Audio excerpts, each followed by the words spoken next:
नाज़रान मुंसिफ TV में आपका इस्तकबाल। आप देख रहे हैं हेडलाइंस उर्दू। शुरुआत करेंगे हेडलाइंस के साथ। सुर्खियों को पेश करने में ताउन किया है डॉक्टर ऑर्थो ऑयल के साथ साथ डॉक्टर ऑर्थो कैप्सूल्स साथ लेना ना भूलें। राहुल गांधी आज रायबरेली में मनरेगा के खिलाफ एहतजाज में करेंगे शिरकत। लोकसभा में अपोजिशन लीडर का अवामी जलसे से भी होगा खिताब।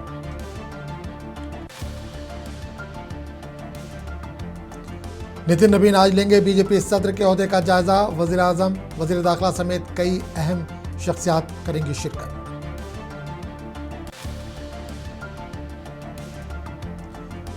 इतवार 1 फरवरी को स्टॉक मार्केट खुले रखने का ऐलान। मरकजी बजट की पेशकशी के बाइस लिया गया अहम फैसला।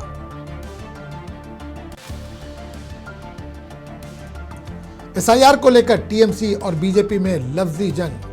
बीजेपी पर खुफिया एजेंडे के तहत काम करने का जयप्रकाश मजूमदार ने लगाया इल्जाम।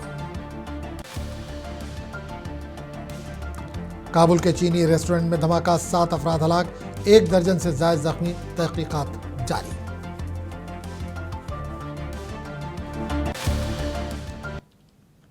और खबरों की तफसील। कांग्रेस रुकन पार्लियामेंट और लोकसभा में अपोजिशन लीडर राहुल गांधी इस वक्त रायबरेली के दौरे पर है। राहुल गांधी आज रायबरेली में मनरेगा के नाम और फवायद में तब्दीली के खिलाफ एहतजाज में हिस्सा लेंगे। लोकसभा में अपोजिशन लीडर राहुल गांधी मनरेगा के जरिए मोदी हुकूमत को अपने गढ़ से निशाना बनाएंगे। इस मौके पर कांग्रेस लीडर एक अवामी जलसे से भी खिताब करेंगे।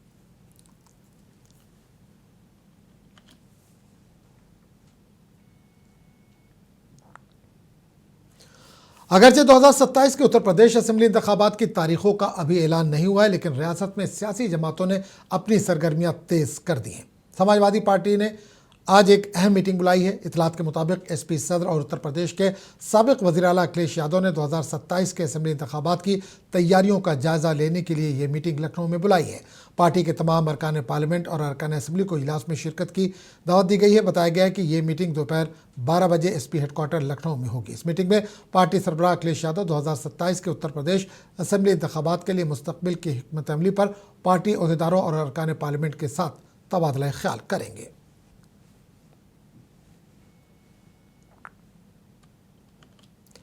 महाराष्ट्र के वज़ीर आला देवेंद्र फडणवीस और नायब वज़ीर आला एकनाथ शिंदे दोनों मुत्तफ़िक़ा तौर पर कह रहे हैं कि मुंबई का मेयर महायुति से होगा। ताहम कोई भी हतमी तौर पर यह कहने को तैयार नहीं कि आखिरकार मेयर कौन होगा। वज़ीर आला Devendra Fadnavis world economic forum में शिरकत के लिए दावोस में हैं। वहाँ से वो मुआशी मशवरे और मराठी सकाफ़त की झलक महाराष्ट्र में ला रहे हैं। दरियासना एकनाथ शिंदे की शिवसेना के तमाम 29 नए काउंसलर हफ्ते की शाम से मुंबई के होटल ताज में डेरा डाले हुए हैं। अपोजिशन खासतौर पर उद्धव ठाकरे की शिवसेना इसे रिजॉर्ट सियासत करार दे रही है। शिंदे की शिवसेना इसे नए काउंसलरों के लिए ओरिएंटेशन वर्कशॉप या ट्रेनिंग सेशन करार दे रही है, जबकि सियासी पंडितों का ख्याल है कि शिवसेना के तमाम 9 मुंतखब काउंसलरों को एक होटल में कैद करने का शिंदे का बराह रास्त ताल्लुक मेयर के इंतखाब से है।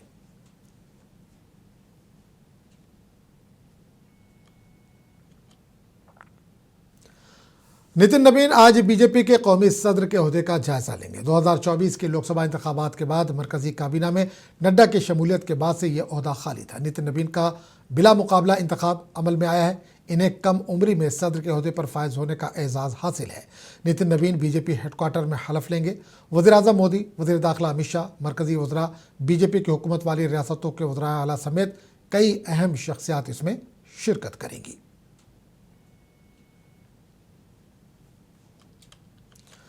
सबरीमाला मंदिर में सोने की चोरी के मामले में ईडी ने बेल्लारी में मुतअद्दिद मकामात पर छापे मारे। इतलात के मुताबिक ईडी ने अहम मुलजिम अन्नी कृष्णन के रहायशगाह, दफ्तर और दीगर मकामात पर छापे मारे। इसके अलावा CPIM leader Murari Babu, A Padma Kumar और N वासु के साथ साथ बेल्लारी में सोने के ताजिर गोवर्धन के हाथे और पंकज भंडारी से जुड़े इदारों की तलाशी शुरू की गई।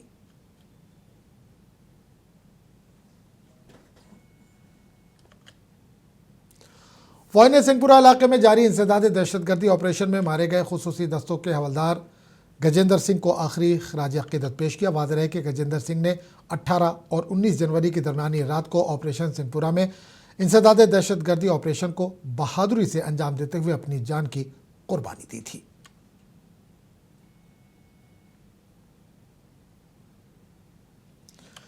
एसआईआर फॉर्म 7 जमा कराने पर टीएमसी और बीजेपी के दरमियान लफ्जी जंग जारी है। इस दौरान टीएमसी के रियासती नायब सदर जयप्रकाश मजूमदार ने कहा कि बीजेपी एसआईआर के नाम पर बड़े पैमाने पर वोटरों को खारिज करने की कोशिश कर रही है। इन्होंने कहा कि बीजेपी मगरबी बंगाल में एक खुफिया एजेंडे के साथ काम कर रही है। No, the Form 7 is being misused by BJP in a huge manner. It's a very, very sad and shameful development. In collusion with election commission, BJP has taken up this particular agenda that while they could not delete many of their desired names, because earlier they said that almost 1.5 crore people name will be deleted. BJP's they have prescribed to start with when the SIR started. Later the 58 lakhs names were deleted or didn't find names in the draft voter list. And it was seen that 58 lakhs of names, they are mostly dead voters or shifted voters or double entry voters. There was no mention of a single entry of infiltrators or Rohingyas. So this fact bounced back on BJP's agenda in Bengal.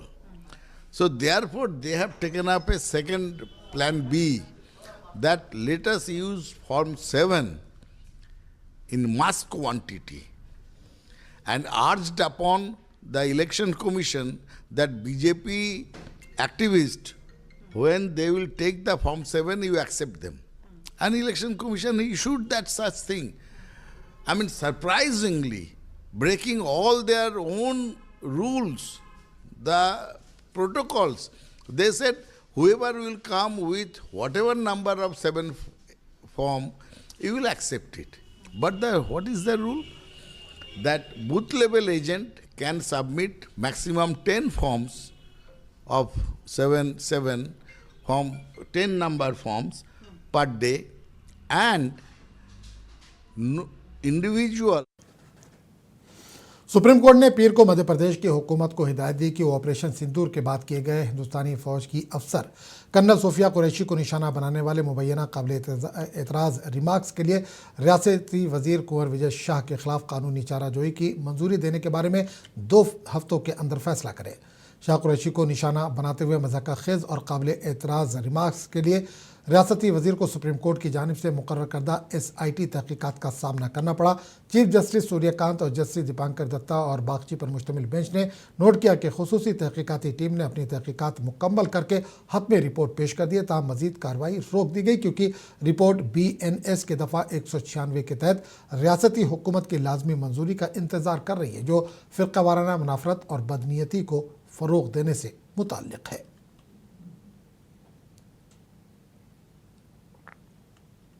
Vijay Shah ji को लेकर आदरणीय supreme court ने जो निर्देश दिए हैं, इस पर स्पष्ट होता है कि उनका इस्तीफ़ा मोहन यादव जी ने इसी वक्त लेना चाहिए। जिस तरीके से उनकी अमर्यादित भाषा एक महिला सैनिक के लिए, सोल्जर के लिए, एक कर्नल के लिए थी, उसको पूरे देश ने उसकी भर्त्सना की थी। पर भारतीय जनता पार्टी के चेहरे पे कोई सिकन नहीं आई थी। भारतीय जनता पार्टी के लोगों ने जिस तरीके से उसको बचाने की कोशिश की, उसका उत्तर आदरणीय सुप्रीम कोर्ट ने दिया है।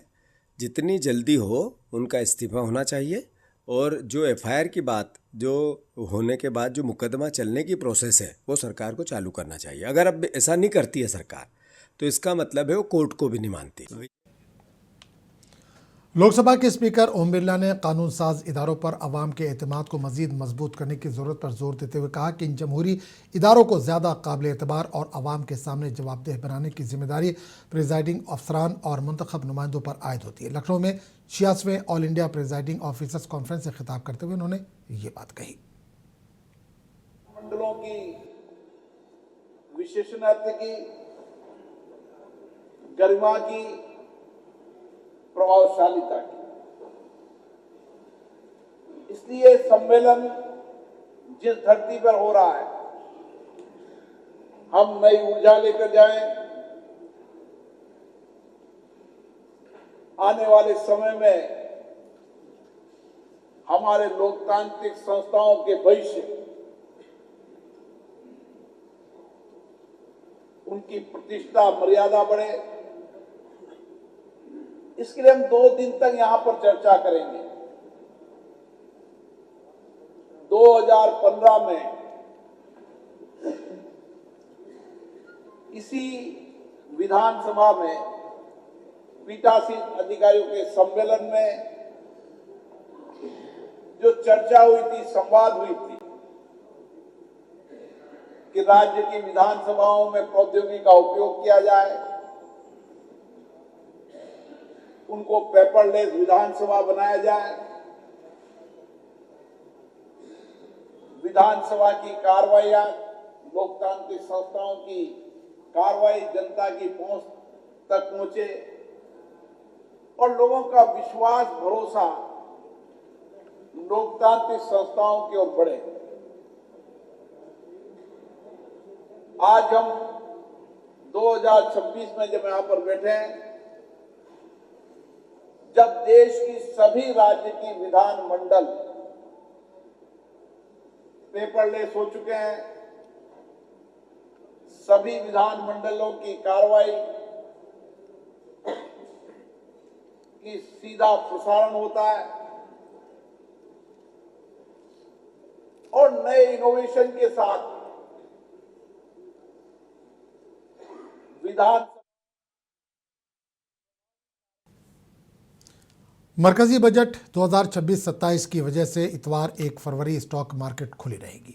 माली साल 2026-27 का मरकजी बजट इतवार 1 फरवरी को सुबह 11 बजे वज़ीर ख़जाना निर्मला सीतारमण पार्लियामेंट में पेश करेंगी। इस दौरान बीएसई और एनएससी ने सरमायाकारों को जारी करदा सर्कुलर में कहा कि वो 1 फरवरी को म्यारी मार्केट के औकात के मुताबिक एक लाइव ट्रेडिंग सेशन करेंगे और इसे एक खुसूसी तिजारती दिन करार दिया जाएगा। प्री ओपन सेशन सुबह 9 बजे शुरू होगा, जिसके बाद सुबह 9:15 बजे से 3:30 बजे तक नॉर्मल ट्रेडिंग होगी। मार्केट के शरका ने बजट के दिन बाजारों को खुला रखने के फैसले का खैर मकदम किया और कहा कि ये तेज़ उतार चढ़ाव को रोकने के साथ साथ हकीकी वक्त में कीमतों के दरियाफ्त की इजाज़त देगा, जो आमतौर पर मरकज़ी बजट की पेशकशी जैसे बड़े वाक़यात के बाद देखा जाता है। वादा है कि मरकज़ी बजट पर सरमायाकारों की तरफ से करीब से नज़र रखी जाती है, क्योंकि टैक्स लगाने, मालियाती सेहत, सरमाए के अखराजात और सेक्टर के लिए मखसूस मुराद से मुतालिक ऐलानात अक्सर इक्विटी में तेज़ी से हरकत करते हैं। याद रहे कि मरकज़ी बजट 27 साल के वक्फे के बाद इतवार को पेश किया जा रहा है। We have to work as per the requirement of the society. Like today, we have kept holiday because of the BMC elections, and on a Sunday, when budget is there, where everyone wants to participate in the market, we have to keep it open. On 28th February 1999, I remember the budget was presented on Sunday by the then Finance Minister Yashwant Sinha. It is now after 27 years that the budget on 1st February will be presented on a Sunday.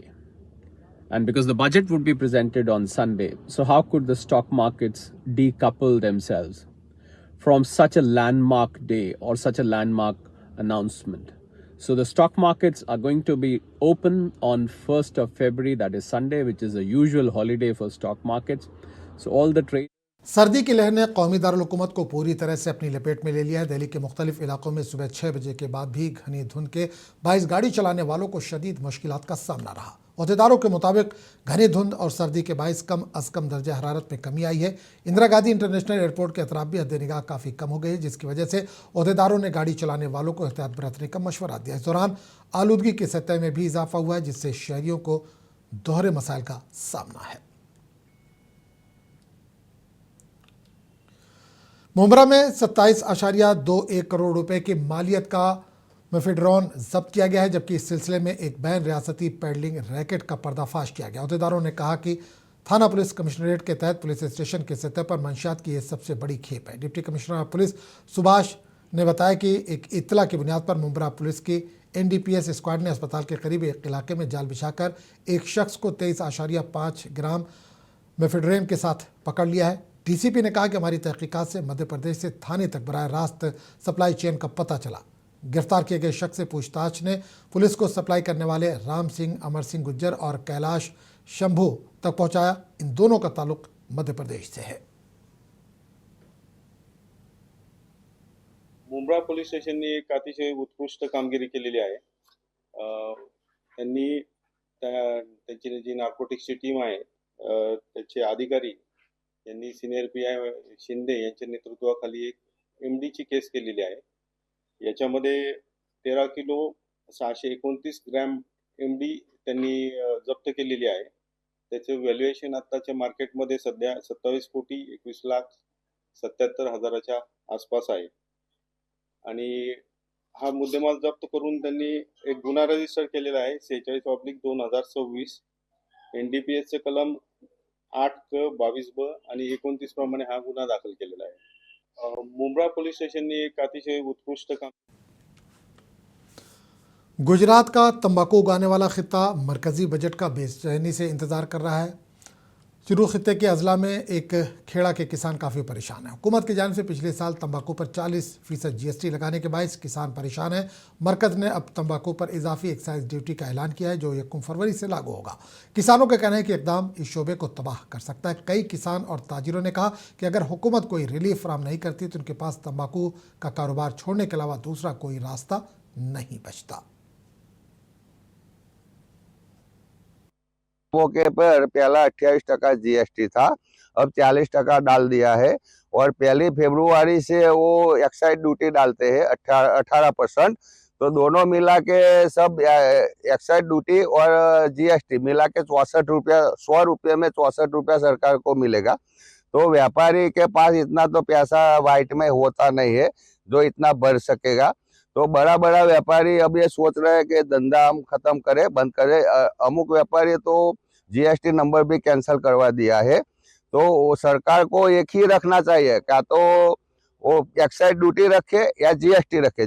दोनों मिला के तो 64% होता है। तो व्यापारी क्या करेगा? व्यापारी नहीं खरीदेगा तो खेडूत का माल गोडाउन में सड़ जाएगा।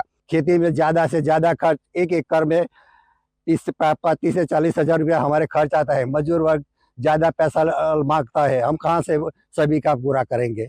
जो फसल हुए गए साल से कम होगी। अफगानिस्तान के दारुल-हुकूमत काबुल में एक रेस्टोरेंट में धमाका हुआ जिसमें 7 अफराद हलाक और 1 दर्जन के करीब जख्मी हुए। पुलिस और एक अतालवी खैराती इदारे ने बताया कि धमाका शहरनौ के इलाके में एक चीनी रेस्टोरेंट के बावर्ची खाने के करीब हुआ जो चीनी मुसलमानों में मकबूल है। पुलिस ने बताया कि एक चीनी शहरी और 6 अफगानी हलाक हुए हैं जबकि 4 ख्वातीन और 1 बच्चे समेत मुतअद्दिद अफराद जख्मी भी हुए हैं। अतालवी खैराती इदारे ने इतला दी कि 20 जख्मियों को इसके करीबी जराही मरकज़ में लाया गया जिनमें 7 हलाक हो गए। अफगान हुकाम ने कहा कि धमाके की तहकीकात जारी है।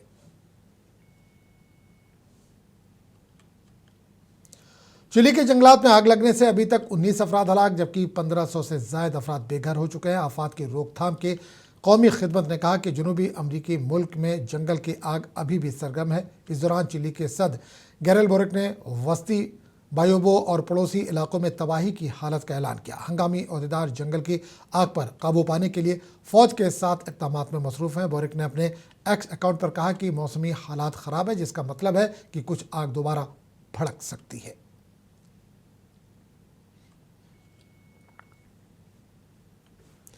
अमरीकी सदर ट्रंप ने ग्रीनलैंड के बारे में अपने जारहाना मौक़िफ़ को गुज़िश्ता साल नोबेल अमन इनाम न देने के फैसले से जोड़ते हुए नॉर्वे के वज़ीर-ए-आज़म से कहा कि वो अब अमन के बारे में खालिस्तान सोचने की जिम्मेदारी महसूस नहीं करते। ट्रंप का पैगाम वाशिंगटन और उसके करीबी इत्तेहादियों के दरमियान नेटो के रुकन डेनमार्क के खुद मुख्तार इलाके ग्रीनलैंड पर कब्जे की धमकियों पर तातुल पैदा करता दिखाई देता है। ट्रंप ने नॉर्वे समेत डेनमार्क और ग्रीनलैंड के इर्द गिर्द रैली करने वाले 8 ममालिक के सामान पर फरवरी में शुरू होने वाले 10% दरामदी टैक्स का ऐलान किया। ट्रंप ने नॉर्वे के वज़ीर-ए-आज़म से कहा कि अमन का नोबेल इनाम न मिलने के बाद अब इन्हें अमन को तरजीह देने की ज़रूरत महसूस नहीं हो रही है।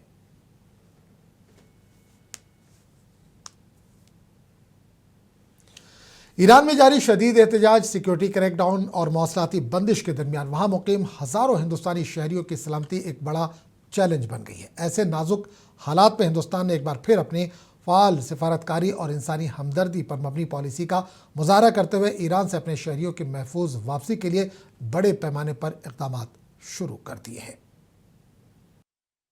ईरान में जनवरी 2026 में बिगड़ती हुई सूरत हाल के पेश नज़र तेहरान में भारतीय सिफारत खाने ने तकरीबन 9 से 10 हज़ार भारतीय शहरियों की महफूज वापसी को यकीनी बनाने के लिए हंगामी इक़दाम शुरू कर दिए हैं। मुल्क भर में जारी एहतजाज, सिक्योरिटी कार्रवाइयों और इंटरनेट बंदिश के बायस भारतीय शहरी शदीद मुश्किलात का सामना कर रहे थे। भारतीय मिशन ने 24 घंटे फ़ाल हेल्पलाइंस कायम की और बराह रास्त राब्ता मुहिम के जरिए तलबा, ज़ायरीन, पेशेवर अफराद, ताजिरों, सयाहों, तिब्बी तरबियत हासिल करने वालों और समंदरी अमले से रब्ता किया। तेहरान, क़म और गुलिस्तान यूनिवर्सिटी में ज़ेर तालीम तलबा जबकि मशहद और क़म में मौजूद ज़ायरीन को खुसूसी तौर पर तरजीह दी गई। सिफारत खाने ने पासपोर्ट्स और ज़ाती क्वाइफ जमा करके तरजीही बुनियादों पर इनखला की रजिस्ट्रेशन की, जबकि भारतीय शहरियों को एहतिजाजी मकामात से दूर रहने और मोहतात रहने की हिदायत जारी की गई। मकामी हुक्काम के साथ राब्ते के जरिए आर्मीनिया और तुर्कमेनिस्तान के ज़मीनी रास्तों और मुत्तहिदा अरब इमारात के लिए बहरी रास्तों को भी मुतबादिल के तौर पर इस्तेमाल किया जा रहा है। ईरान में फंसे हैदराबाद और तेलंगाना के कई शहरी भी बहिफाजत वतन वापस पहुँच चुके हैं। इनमें तलबा और ज़ायरीन शामिल हैं, जिन्होंने भारतीय हुकूमत और तेहरान में भारतीय सिफारत खाने की बरवक्त मदद पर इजहार तशक्कुर किया। वापस आने वालों ने बताया कि पुरतशद्दुद मुजाहरों और मवासलाती बंदिश के दौरान वो शदीद खौफ और तन्हाई का शिकार थे। ताहम भारतीय हुक्काम की मरबूत कोशिशों से उन्हें महफूज रास्ता फराहम किया गया। वजारत खारजा की क़यादत में भारतीय हुकूमत ने मुकम्मल इनखला की हिकमत अमली नाफिज कर दी है। एयर इंडिया की खुसूसी चार्टर परवाज़ों के जरिए 16 जनवरी को पहली बड़ी परवाज़ में 300 से 400 शहरियों को तेहरान से निकाला गया। वज़ीर ख़ारजा डॉक्टर एस जयशंकर ने ईरानी क़यादत से बराह रास्त रब्ता करके फ़ज़ाई हुदूद, लॉजिस्टिक सहूलतों और महफूज रास्तों की यकीन दहानी हासिल की। कमर्शियल परवाज़ों, भारतीय फ़ज़ाइया के तैयारों और पड़ोसी ममालिक के साथ ताउन के तहत ज़मीनी और बहरी रास्ते भी तैयार रखे गए। ज़रूरतमंद शहरियों के लिए माली मुआवनत और फ़ौजी वसाइल के इस्तेमाल के लिए मेयारी तरीक़ाकार भी तैयार किया गया। हुकूमत का वाज़ेह हदफ तमाम ख्वाहिशमंद भारतीय शहरियों की जल्द और महफूज वापसी है। ये तमाम इक़दाम मुकम्मल तौर पर गैर इम्तियाजी और इंसानी बुनियादों पर किए जा रहे हैं। तलबा, ज़ायरीन, पेशावर अफराद, ताजिर और सयाह सबको बिला तफरीक यकसा मदद फराहम की जा रही है, जो भारत के आइनी उसूल, मसावत और कौमी यकजहती की अक्कासी करता है। वाज़ेह है कि हालिया बरसों में भारत ने मुतअद्दिद बहरान ज़दा इलाकों से अपने शहरियों को बाहिफाजत निकालने में कामयाब ऑपरेशंस अंजाम दिए हैं, जिनमें Iran, Israel, Sudan, Ukraine, Lebanon और दीगर ममालिक शामिल हैं।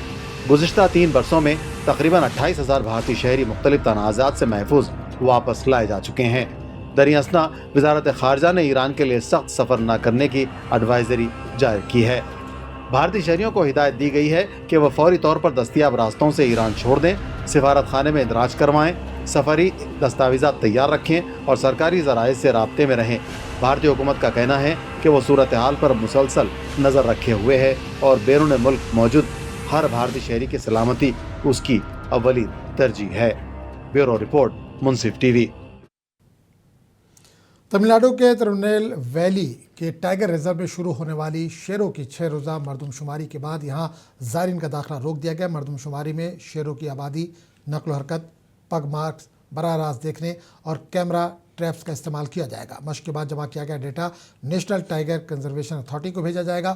मगरबी घाट के घने जंगलात में होने वाले मरदमशुमारी में रज़ाकारों और महकमे जंगलात के अहदेदारों समेत 200 से ज़्यादा लोग हिस्सा ले रहे हैं। I came as a volunteer as a veterinary student. It's a nice experience for us, and today we covered nearly 5 kilometers and we saw 3 to 4 leopard pug marks and some deer pug marks too. And for the first 3 days we are recording carnivores, large and small carnivores, and for the next 3 days we are recording herbivores and also trees, shrubs, herbs also. I came as a... तो इस bulletin में फिलहाल इतना ही। अगले bulletin में आपसे फिर मुलाकात होगी, तब तक के लिए इजाज़त दीजिए। आदाब।